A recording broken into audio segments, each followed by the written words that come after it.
Defending champions Christel House at Jamaica know they have a target on their backs when they go into competition later this month in the Portmore Sports Association Primary Schools Football Competition. More in this report. Last year, Christel House defeated Waterford Primary 1-0 in the final for their first hold on the trophy.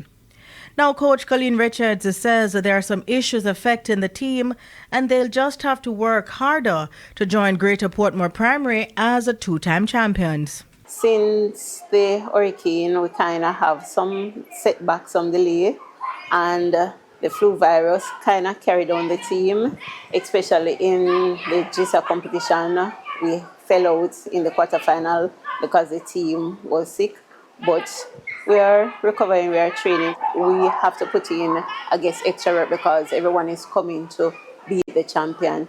So we are putting in the work and coming to retain our title.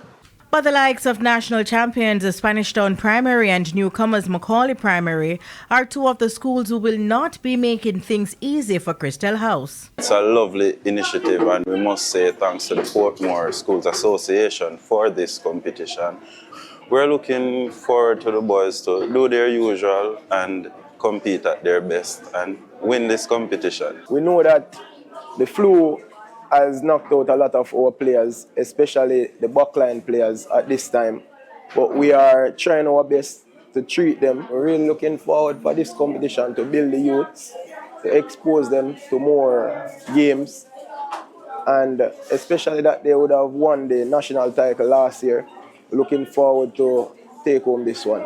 18 schools in total are scheduled to take part in the fourth staging of the competition, with the 4 new schools added. The Portmore Sports Association, it's an upcoming organization that is really setting the trend for sports in St. Catherine.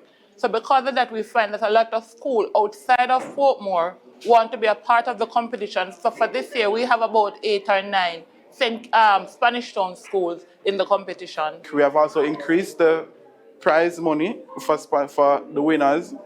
We're not just focusing on the 4 winners, or the first, second, third, and fourth, the schools that will make it to the semi-finals. We'll also have the most disciplined team. The competition will run from February 25 until April. Denise Walters for TVJ Sport.